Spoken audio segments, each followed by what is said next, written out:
यम यम वापि स्मरण भावम त्यजति अन्ते कलेवरम तम तमेवैति कौन्तेय सदा तद्भाव भावितः.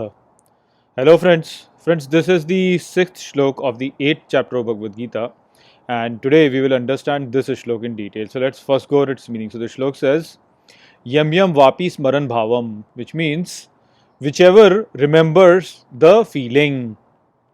Tyajati ante kalevaram, which means while leaving the body in the end. Tam tameveti Kaunteya, which means definitely for him, O Kaunteya, Sada Tadbhava Bhavitah, which means always that feeling happens. So, in this shlok, Shri Krishna is telling Arjun about the end times. So, he told about the same thing in the previous shlok, and he is continuing to tell about that subject in this shlok also. And what he is saying is that at the time of death, when a person is leaving his body, whatever he remembers or whatever feelings he have, those feelings definitely remain with him. So they are the feelings that always happen to him, they are the feelings that remain with him. So in the Indian tradition, the dreams actually have a very important place, and it is generally said that this world in itself is like a dream. Now, if you pay attention to your dreams, then you know that what you see in your dreams are mostly your feelings. So, whatever you're thinking or whatever feelings you have, those feelings and ideas are the ones which manifest in your dream, and those are the ideas that you see in your dream. So, if your state of mind actually changes, then your dream also basically changes. Now, this is the same idea which is connected with our life also. So in our tradition, it has been said that this life in itself is also like a dream. So it basically is dependent on us.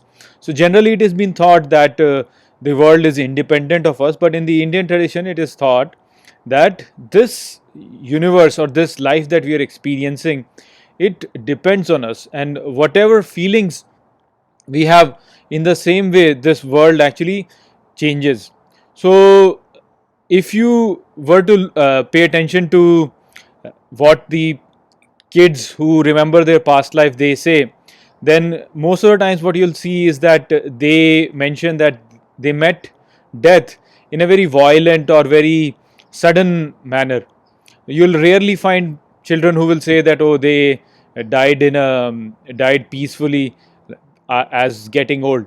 So the kids actually say that they died a young and a very violent death is what they say.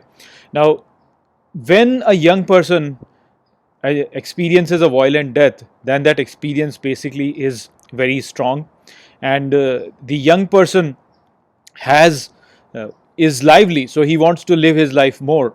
So in that sense, the kind of feeling that such a person will have is to grasp onto life and be scared.